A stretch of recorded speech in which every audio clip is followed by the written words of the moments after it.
1996 was a really bad year to be an IndyCar fan, but it was even worse to be Emerson Fittipaldi. After a very fruitful 6 years for Team Penske, which saw him get 11 wins, including a second win at the Indy 500 in 1993, there would be some changes. In the mid-90s, Penske drivers were being moved to Hogan Racing, which was essentially Penske's vestigial twin at the time. It nearly happened to Paul Tracy in 1995, but Tracy instead drove for Newman Haas on a one-year deal, before returning to Team Penske in 96. But with Tracy's return came Emerson getting pushed aside. For what would end up being his last ever IndyCar season, Emerson Fittipaldi was stuck in mid to back of the pack equipment. It wasn't the send-off he deserved, but it was the send-off he got anyway. And in this video, I'd like to break the year down. Today, I tell the story of Emerson Fittipaldi's last IndyCar season. To kick off the 1996 season, CART was off to Homestead, Miami for both the first race of the season and the first ever race at the newly christened facility. And for Emerson, it wasn't a brisk start. Certainly not bad, but not too good either. Emma would start down in 12th, before dropping down to 13th in the race itself. I've made a video about this race already, so feel free to check it out by clicking the card in the top right. Rio was going to be a very special affair. After all, Emerson was going to race at a track named after himself. I believe this might be the only time that's happened in the history of American open wheel, which is a bit ironic since it did happen in Brazil, but that's besides the point. With a literal home field advantage, Emerson would have a slightly better weekend than Homestead. A 13th place start would convert into an 11th place finish, a result that marked just one of 5 top 15s from the year, technically 6 if you count a later DNF when he was classed in 14th. But despite that slightly dreary note, it was still a good performance for Emo. Sure, compared to his time at Penske, it was quite disappointing, but remember, he's not driving for Penske. Although Hogan Racing ran Penske cars back then, comparing the two teams is a bit like comparing ski jumping and jump rope because they have the word jump in their name. After Rio, things quickly went downhill. Race number 3 in Surfer's Paradise was a pretty miserable affair for Fittipaldi. After starting a dismal 18th place, his engine would fail only 8 laps into the race itself. Long Beach was arguably worse, although his qualifying was an improvement. Instead, the despair from this race would come on lap 47. Christian Fittipaldi and Greg Moore would make contact in turn 8, careening into the outside wall and showering the track in debris.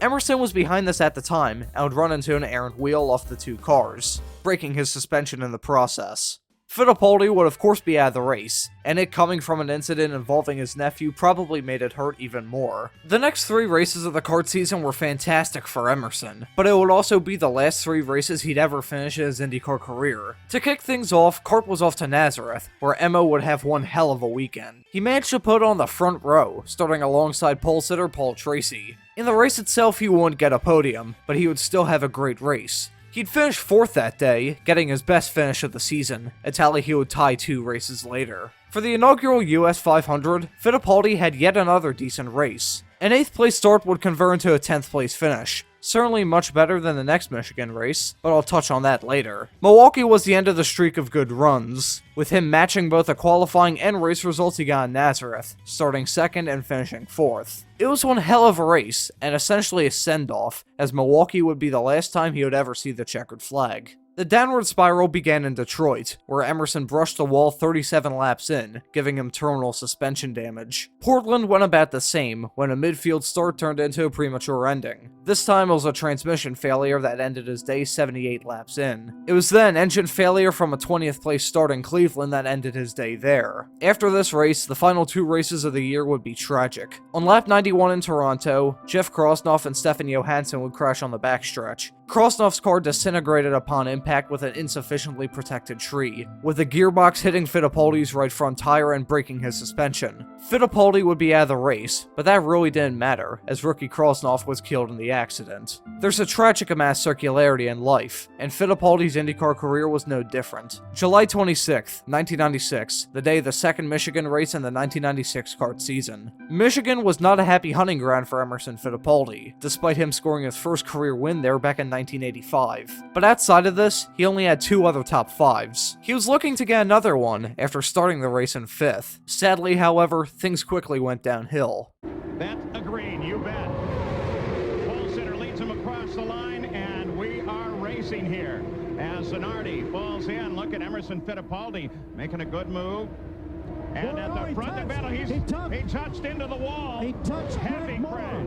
He touched Greg Moore right there. He just came down on him a little bit. Emerson was Whoa. really flying as he came through turn 1. devastating damage to that race car, and of course we go back under yellow. Keeping an eye on Fittipaldi to make sure he is okay and make sure that everybody else got through clean. We didn't see any other car get sideways as a result of it. But right here on turn 2, Fittipaldi touches tires, gets into the wall, and actually slid from the turn well down the racetrack and sits on the exit to turn 2. Fittipaldi would sustain a fractured C7 vertebrae and a partially collapsed lung. He was almost paralyzed as a result, but quick surgery at the University of Miami's Jackson Care Center saved him. Despite the successful surgery, it was made immediately clear that Emma would be out for the rest of the season, with it soon being announced that Jan Magnussen would drive the number 9 Hogan car for the final 3 races of the 1996 kart season. As soon as early August, there were rumors of a possible retirement, rumors compounded by Fittipaldi himself, who suggested the idea. In early 1997, Emerson Fittipaldi, 2-time Formula 1 world champion, announced his retirement, and unlike his initial retirement after 1980, this was permanent. Emerson thankfully recovered, and has raced sporadically in the years since, but 1996 would still serve as his last full-time season in his racing career. So the real question is, how was his last season in IndyCar? I'd love to hear your opinions in the comments section. Thank you for watching, and have a great afternoon.